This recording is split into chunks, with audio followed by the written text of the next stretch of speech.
afin de lutter contre la pauvreté. Message du ministre de l'Emploi, Travail et Prévoyance sociale à l'occasion de la Journée internationale du travail célébrée aujourd'hui. C'était au cours d'une cérémonie officielle tenue à l'hôtel Pullman. La population de Kikimi vit dans des conditions précaires suite au manque d'infrastructures de base.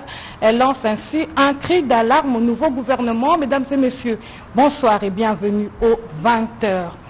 Après son élection le 29 avril dernier, Dieudonné Kalouba vient d'être investi président de la Cour constitutionnelle de la République démocratique du Congo, investiture attestée par une ordonnance signée par le président de la République suivant la lecture de la dite ordonnance avec le porte-parole du chef de l'État. Ordonnance numéro 21-014 du 21 avril 2021 portant investiture du président de la Cour constitutionnelle. Le président de la République, tel que modifié par la loi numéro 11-002 du 20 janvier 2011, portant révision de certains articles de la Constitution de la République démocratique du Congo du 18 février 2006, spécialement en ses articles 69, 79, alinéa 3, 157 et 158, alinéa 1 et 5. Vu la loi organique numéro 13-026 du 15 octobre 2013 portant organisation et fonctionnement de la Cour constitutionnelle, spécialement en ses articles 2, 9 et 11. Vu l'ordonnance numéro 16-070 du 22 août 2016 portant dispositions relatives au statut particulier des membres de la Cour constitutionnelle, spécialement en ses articles 2, 6, 18 et 19. Vu l'ordonnance numéro 20-116 du 17 juillet 2020 portant nomination des membres de la Cour constitutionnelle, spécialement en son article 1er, point 1. Revu l'ordonnance numéro 18-060 du 10 juillet 2018 portant investiture du président de la Cour constitutionnelle. Vu le procès verbal du 20 avril 2021 signé par les membres de la Cour constitutionnelle constatant l'élection de l'intéressé aux fonctions de président de la Cour constitutionnelle, vu la nécessité et l'urgence, ordonne. Article 1er est investi en qualité de président de la Cour constitutionnelle M. Dieudonné Kalouba Dibois. Article 2 sont abrogées toutes les dispositions antérieures contraires à la présente ordonnance qui sort ses effets à la date de sa signature. Fait à Kinshasa le mercredi 21 avril 2021, Félix Antoine Tshisekedi Tshilombo, pour copie certifiée conforme à l'original. Kinshasa le 21 avril 2021, le cabinet du président de la République, Guilain Nyembo Mbouizia, directeur de cabinet. De la parole à l'acte, la décision présidentielle de l'état de siège, tournant décisif dans les rétablissements de la paix à l'est de la RDC.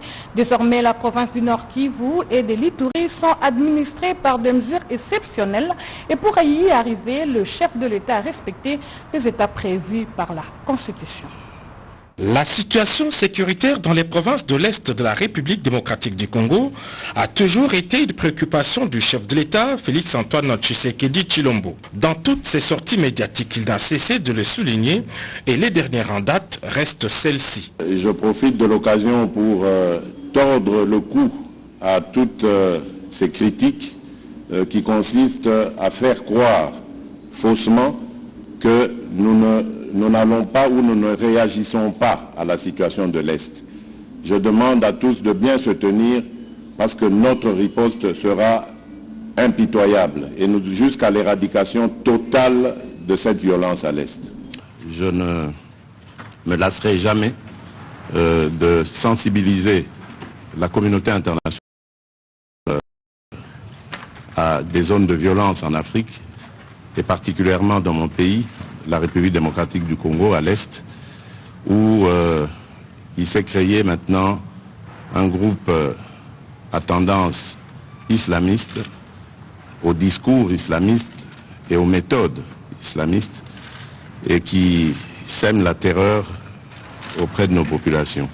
Donc là, je suis plus que jamais déterminé à l'éradiquer et je compte sur le soutien. À la Constitution de la République, les garants du bon fonctionnement des institutions a réuni ces vendredis le Parlement. Ont été informés de la décision exceptionnelle prise par le président de la République. De la parole aux actes, le premier conseil des ministres du gouvernement de l'Union sacrée a été informé de cette mesure exceptionnelle.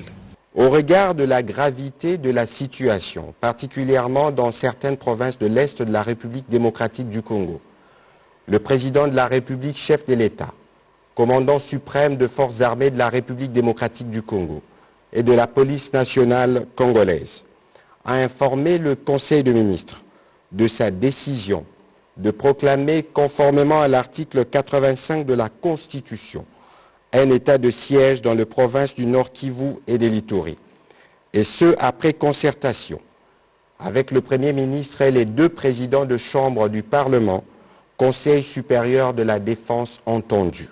En sa qualité de commandant suprême des forces armées, le président Félix-Antoine Tshisekedi Tshilombo a convoqué dans la soirée de ce vendredi le Conseil supérieur de la défense.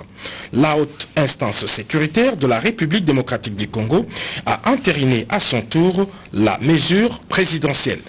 Le chef de l'État a décidé de mettre tout son esprit avec son gouvernement pour que la question de l'insécurité qui règne depuis un certain temps, des dizaines d'années d'ailleurs, soit réglée aujourd'hui et pas plus tard. Ainsi s'ouvre dans les Nord Kivu et l'Ituri une période d'exception dictée par des circonstances qui menacent l'intégrité du territoire national. Durant la période de l'état de siège définie par l'ordonnance présidentielle, l'administration civile sera remplacée par une administration militaire chargée de rétablir la paix dans ces deux provinces. Ainsi, les gouverneurs du Nord Kivu et de l'Ituri ne retrouveront leurs fonctions qu'à l'issue de la période de l'état de siège.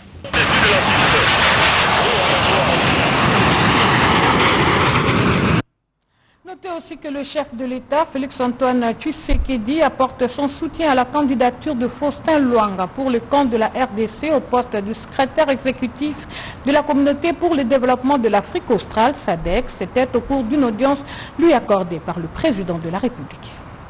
Professeur d'université, M. Faustin Luanga est le candidat de la République démocratique du Congo au poste de secrétaire exécutif de la communauté économique des États de l'Afrique australe, SADC. Accompagné de la conseillère spéciale du chef de l'État, Bestine Kazadi, le professeur Faustin Luanga est venu rencontrer le chef de l'État pour échanger avec lui sur cette candidature très convoitée par d'autres pays de la SADC. Le président m'a réconforté dans ce choix. On a échangé utilement comment s'organiser pour que la RDC puisse gagner ces postes très stratégiques pour la République. Comme vous le savez, la SADC envoie des militaires à l'est du pays pour pacifier l'est. La SADC, c'est une zone d'intégration régionale. Il y a des infrastructures aussi à construire. Ce que le chef de l'État veut vraiment montrer à la face du monde que, d'abord, il soutient son candidat, que la République soutient son candidat et qu'il s'implique lui-même davantage pour que nous puissions gagner ces postes. Nous devons être optimistes.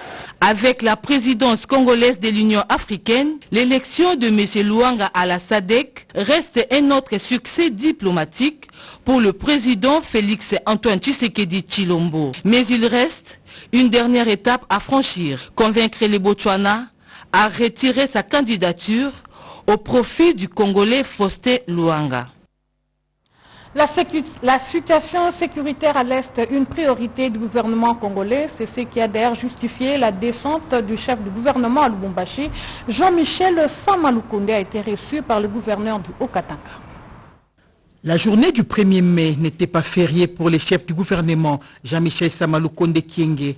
La réunion du Conseil provincial extraordinaire de sécurité qu'il a présidé à Lubumbashi dans la province du Haut-Katanga avait pour objectif la recherche d'une solution durable face à l'insécurité récurrente dans cette province. En présence du gouverneur Jacques Kiaboula Katwe et des autorités politico-administratives et sécuritaires, le Premier ministre Jean-Michel Samalukonde Kyenge a donné des directives et orientations claires au regard de la mission lui confiée par le chef de l'État, Félix Antoine Tshisekedi Tshilombo. Les questions de l'incursion à répétition des Bakatakatanga et l'amélioration des conditions de vie de la population ont été passées au peigne fin lors de cette première réunion de sécurité tenue dans la capitale cuprifère. C'est autant dire que la question du rétablissement de la paix et de la sécurité préoccupe au plus haut point les autorités tant provinciales que nationales.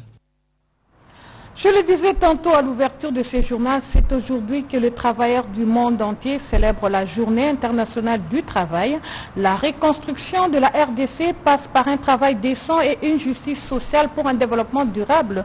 Seul moyen de lutter contre la pauvreté, c'est ce qu'on peut retenir du message de la ministre de l'Emploi, Travail et Prévoyance sociale, Claudine Ndoussi, à l'occasion de cette journée commémorative. La cérémonie officielle de cette journée internationale du travail placée sous le haut patronage du chef de l'État en présence de la vice-ministre de l'Environnement, représentante personnelle du Premier ministre et du deuxième vice-président du Sénat, représentant le président de la Chambre haute du Parlement, a eu pour cadre le chapiteau de l'hôtel Pullman de Kinshasa. Dans son cahier des charges présenté devant Claudine Ndoussi Nkembe, ministre de l'Emploi, Travail et Prévoyance sociale et les différents partenaires sociaux du gouvernement de la République, Koukou Guedila, coordonnateur de l'intersyndicale nationale de la République démocratique du Congo, a brossé de manière succincte un tableau peu reluisant des conditions actuelles de travailleurs congolais en mettant l'accent particulier sur les secteurs de la santé, la sécurité, la justice et l'économie. Dans sa réplique au nom du gouvernement de la République, le numéro 1 de l'emploi, travail et prévoyance sociale, qui a expliqué les rôles de son ministère avant de présenter la nouvelle vision du chef de l'État, qui sera matérialisée par le Premier ministre et chef du gouvernement, a préconisé la voie du dialogue permanent pour trouver des solutions idoines au sein de la tripartite dans l'intérêt des employés congolais.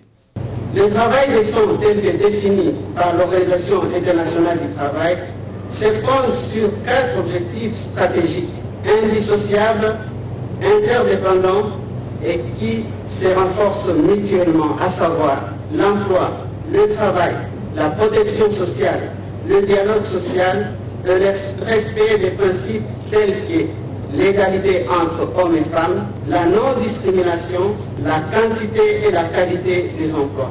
Ceci m'amène à inviter les partenaires sociaux, bi et multilatéraux,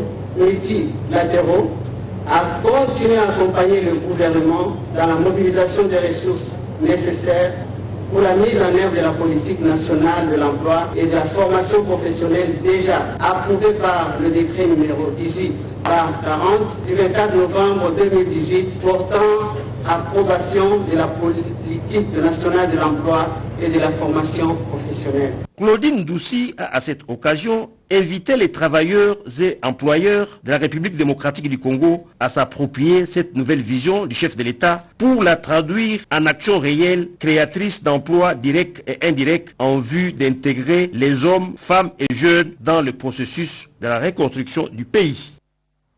Et à l'instar des travailleurs du monde entier, les agents d'Afriland Bank ont respecté la tradition en célébrant cette journée comme il se doit.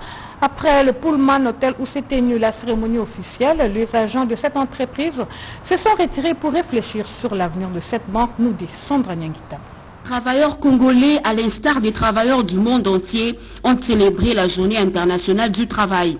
Cette année en présentiel, contrairement à l'année 2019 et 2020 passée en virtuel à cause de la pandémie à coronavirus. 2021 est une occasion pour la masse laborieuse de l'administration publique, des entreprises publiques et privées de célébrer le 1er mai, placé sous le thème Covid-19, une opportunité et non une fatalité.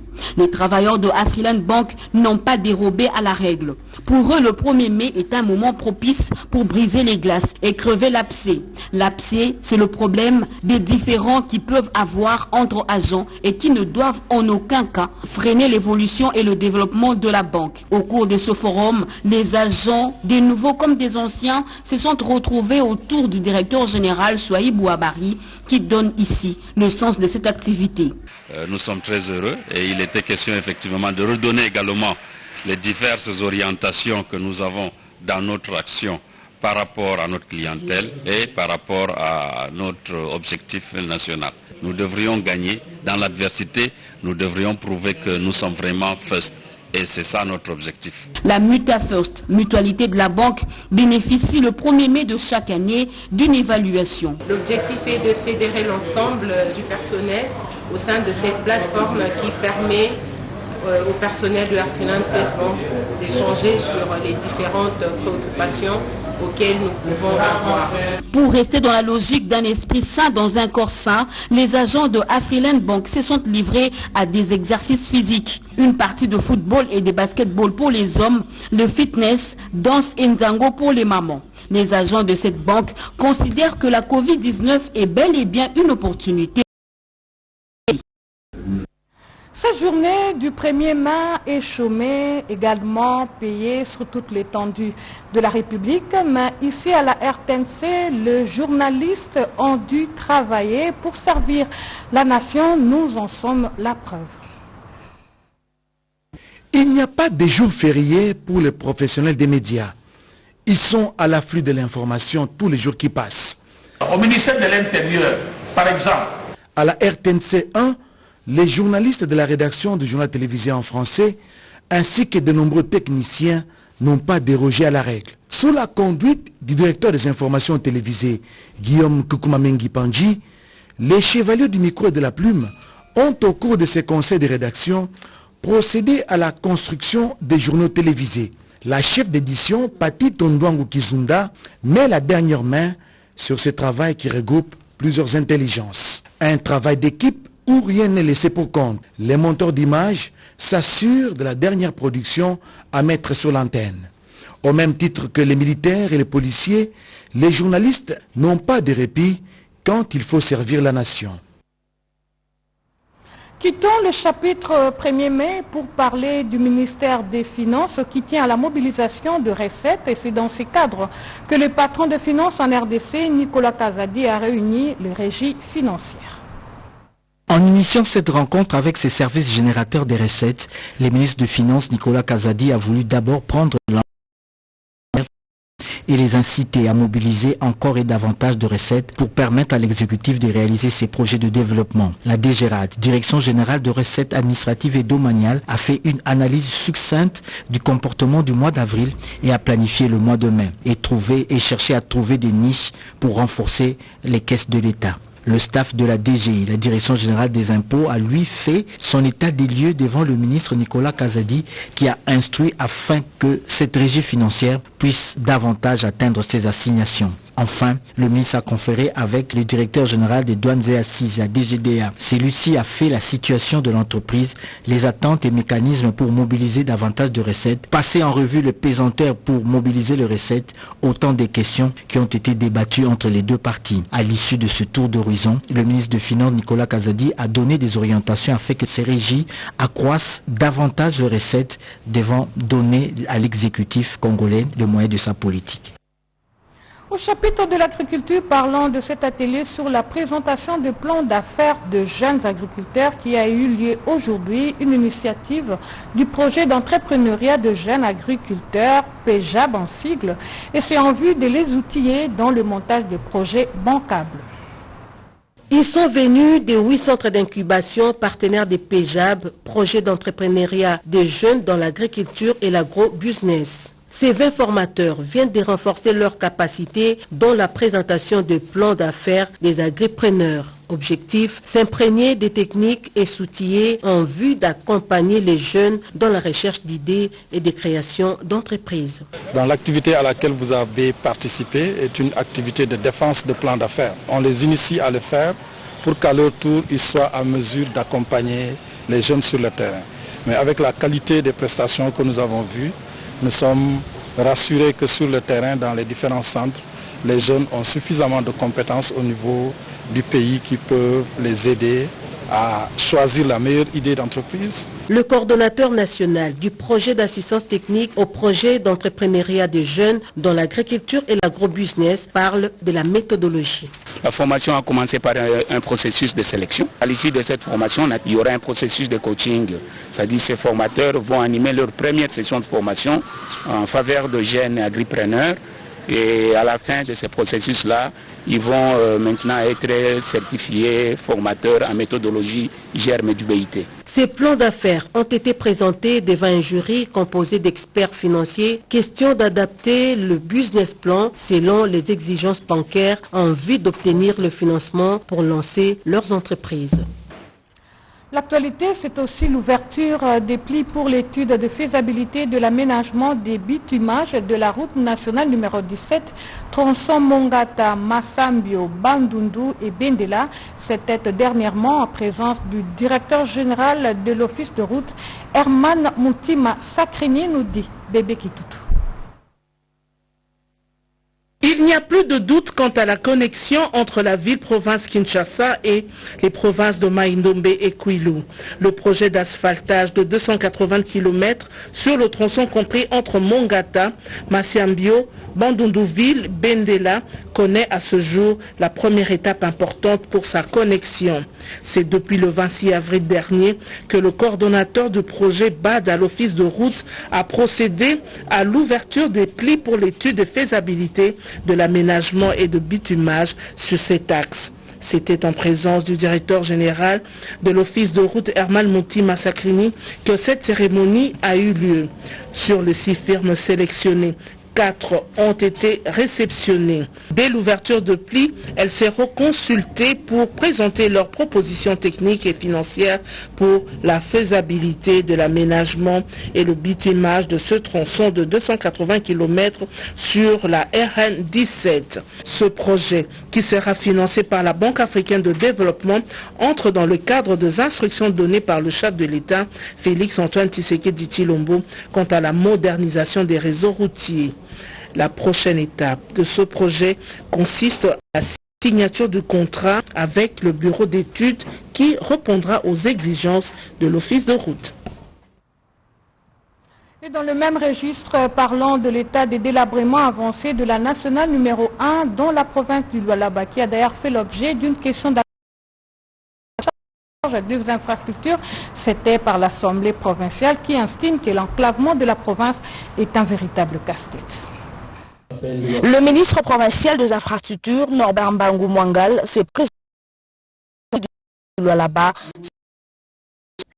C'était en vue de répondre à la question d'actualité lui adressée lors de la séance plénière dernière par l'honorable Dona Chimboj, notamment sur l'impraticabilité de route nationale numéro 1 ainsi que numéro 39. La teneur de cette question d'actualité a tout aussi fait voir l'enclavement du Lualaba profond, chose qui sépare physiquement les élus provinciaux de ce coin de leurs électeurs. Pour le ministre Norbert Mbangu, en dépit du caractère national de ces routes, le gouvernement provincial fournit beaucoup d'efforts irrélatifs. Ceci a soulevé un engouement dans les chefs des élus provinciaux à travers leurs questions soulevées. Depuis que nous avons une autre province, donc les choses ne marchent pas.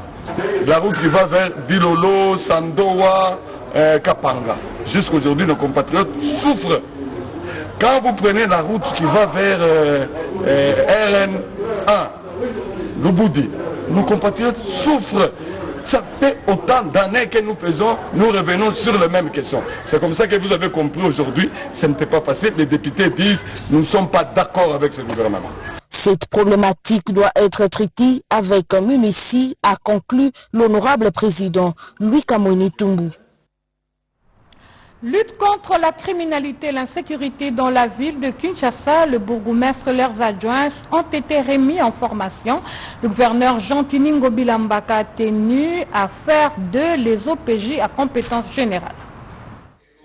si facilement, si promptement, la question de lutte contre le banditisme urbain, entendez Kuluna, devient possible dans la ville-province de Kinshasa. Le gouverneur Jantini Ngobila Mbaka a tablé sur la compétence des bourgmestres et de leurs adjoints. Compétence pour qu'ils se dotent du plein pouvoir d'agir à chaque fois qu'une situation d'infortune ou d'insécurité ne puisse apparaître. Bourgmestre à l'école, pour ce qui est entendu comme une véritable remise à niveau dans un domaine aussi spécifique que régulier. Le silence qu'a entouré cette session de formation a traduit dans le fait toute la volonté prononcée de Jantini Ngobila Mbaka de faire pénétrer les matières en termes de droit et de justice et même d'égalité dans le réflexe des bourgmestres au quotidien avec la prétention d'être à la hauteur des OPJ à compétence générale. Ils les sont devenus. C'est une première. Et donc les bénéficiaires, les bourgmestres s'en serviront, comme l'a souligné Jantini Ngobila, qui évoque ici les soucis du président de la République et chef de l'État, Félix Antoine Tshisekedi Tshilombo, qui croit dur comme fer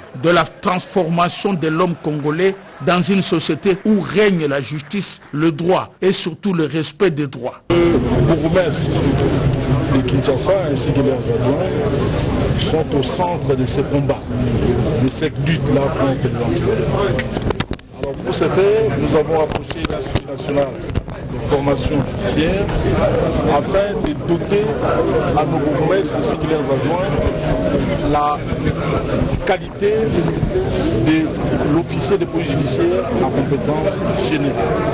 Cette qualité de l'OPJ à compétence générale va leur permettre de pouvoir mener en bien cette grandiose combat, cette lutte que nous allons mener de façon acharnée pour en découdre avec notamment les Kuluna ainsi que tous ceux qui ne respectent pas le droit du pays.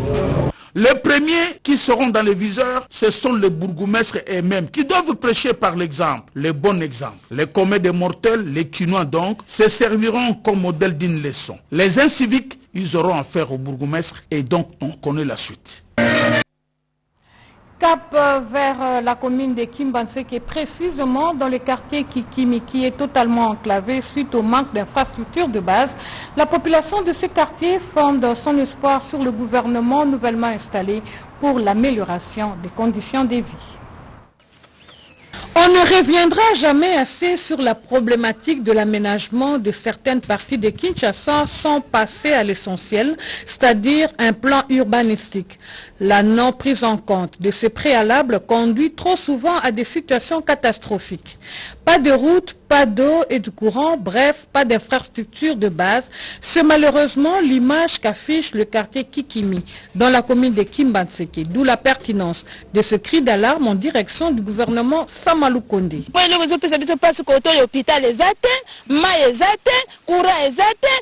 Ici, la vie est difficile.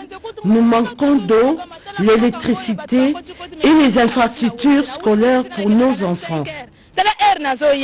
Dans l'entretemps, des initiatives privées existent et méritent d'être encouragées. C'est le cas de ce compatriote congolais qui a mis à la disposition des habitants de ce coin un centre de santé très modeste, mais qui rend service dans les limites de ses moyens. C'est vraiment difficile. Vous voyez même l'enfant que vous voyez là-dedans, il vient de convulser. Alors nous débrouillons de nos propres moyens pour sauver ces petits enfants-là que vous voyez là-bas. Donc vraiment nous sommes en difficulté ici. Nous demandons seulement au nouveau gouvernement de penser à nous. Comme un peu partout en RDC, les jeunes en proie au chômage fondent tout leur espoir aux institutions nouvellement installées. Nous sommes jeunes capables d'exercer tout métier. Nous n'avons pas d'emploi. Que le nouveau gouvernement pense à la création d'emplois pour le jeune. À travers ces cris de détresse, nous osons croire que les voix à l'unisson de la population de Kikimi pourront atteindre les autorités du pays. La population de Kikimi qui vit dans une précarité ne jure que sur le gouvernement Samalou Kondé, dit The Warrior. Parlant de femmes nommées au sein du gouvernement Samalou Kondé, où l'on retrouve également pour une première fois une femme au ministère près le président de la République. Il s'agit de la professeure Nana Manouanina. Qui est réellement cette femme? La réponse dans ces portraits de Jacques Kababa. Première femme professeure de la faculté de psychologie et sciences de l'éducation de la colline inspirée, l'université de Kinshasa bien sûr, élevée au rang de ministre près le président de la République au sein du gouvernement Samalou Kondé. Madame Nana Manouanina Kyumba est l'aînée d'une famille de plusieurs enfants. Fille de feu Manouanina et de Madame Mateso Petroni, cette femme intellectuelle est mariée à Monsieur Joël Aniko et mère des enfants. Combattante de l'UDPS, originaire de Païkongila dans la province de Kouilou, la ministre après le président, en dehors de son cursus académique, a suivi plusieurs autres formations. Professeur Nana Manouanina Kyumba est auteur de plusieurs ouvrages, entre autres, Impact psychosocial de la COVID-19 sur le comportement des gestionnaires des institutions d'enseignement en République démocratique du Congo, l'après-COVID-19 et la gouvernance en RDC, article en cours de publication à Kinshasa juin 2020. Langue nationale, facteur psychosocial et culturel influençant la qualité d'apprentissage en RDC. Les violences domestiques en RDC et capacité de résilience des victimes, article en cours. Très ovationné par la foule en liesse sur place, professeur Nana Manouanina Kyumba, requinqué comme jamais, a remercié le chef de l'État et le Premier ministre pour son élévation. Elle a rappelé les soucis majeurs du garant de la nation, Félix Antoine Tshisekedi Tshilombo, qui est le bien-être de tous. Elle a saisi cette opportunité pour insister sur l'amour de la patrie et le soutien à la vision du chef de l'État pour un Congo fort, debout et prospère. Un bon pédagogue, la ministre après le chef de l'État a appelé les femmes à la prise de conscience et à l'autonomisation pour la parité 50-50. Le constat est sans équivoque, car cette rencontre de Corneille à Lemba Super était très bénéfique et riche d'enseignements. Entre-temps, la grande province orientale, à travers les communautés locales de Miabi, salue les actions sociales posées par l'entreprise minière Sassim. Le chef de groupement l'ont dit au cours d'un point de presse. L'un des plus grands investissements entre la Chine et la RDC, la province du Kasaï oriental n'est jamais connue. L'entreprise Sassim s'est déployée dans la production du diamant avec un impact positif sur le développement des communautés locales, comme le témoigne ici l'un des chefs des 5 groupements du territoire de Miabi. Que nous avons dans le territoire de Miabi depuis l'indépendance, l'unique investisseur, c'est cette société Sassim. Et cette société, aujourd'hui, est considérée par toutes les populations le seul canal du territoire de Miabi. En RDC, la responsabilité sociétale des entreprises est coulée dans une loi qui encadre toute intervention d'une société en faveur du milieu dans lequel elle est installée. Les comportements de certains élus du coin qui vont dire que Sassim est à la base de la population de Miabi, j'estime que c'est méchant et vraiment démagogique de la part des non politiques. Il faut que les politiciens fassent leur travail, qu'ils laissent les sociétés commerciales faire aussi leur travail. Ça me surprend, quelqu'un qui est Kinshasa, il arrive dans son village, bien sûr, c'est sa circonscription électorale, mais il y a des chefs coutumiers. Il ne pouvait ne fût-ce que les contacter, échanger avec eux par rapport au travail de l'assassin. Mais il a dépité des histoires juste de nature à décourager l'investisseur et nous sommes contre ce genre de comportement. La société Anui Congo d'investissement minier Sassim est implantée en RDC depuis 2013 dans un partenariat gagnant-gagnant entre le gouvernement congolais et cette entreprise chinoise. Un cahier des charges a été élaboré à cet effet pour assister les communautés locales riveraines dans le cadre de la RSE, responsabilité sociétale des entreprises. Parlons de la taxe RAM, l'autorité de régulation de la poste et des télécommunications du Congo, ARPTC, souhaite clarifier certains points liés au registre des appareils mobiles RAM. Il importe de confirmer les éléments suivants.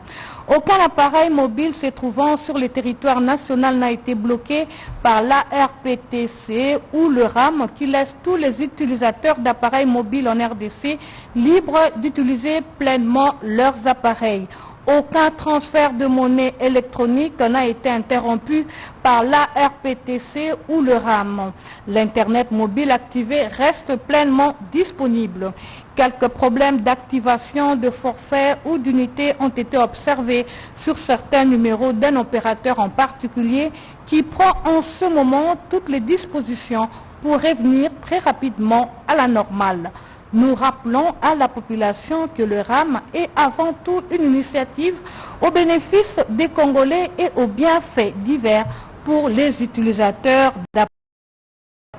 Pour toute information liée au RAM, veuillez consulter le site web dédié www.ram.cd. La RPTC souhaite à tous les Congolais une excellente fête du travail. Mesdames et messieurs, c'est par cette clarification de la ARPTC que nous mettons un terme à cette édition du journal. Merci de nous avoir suivis encore une fois. Bonne fête de travailleurs à tous.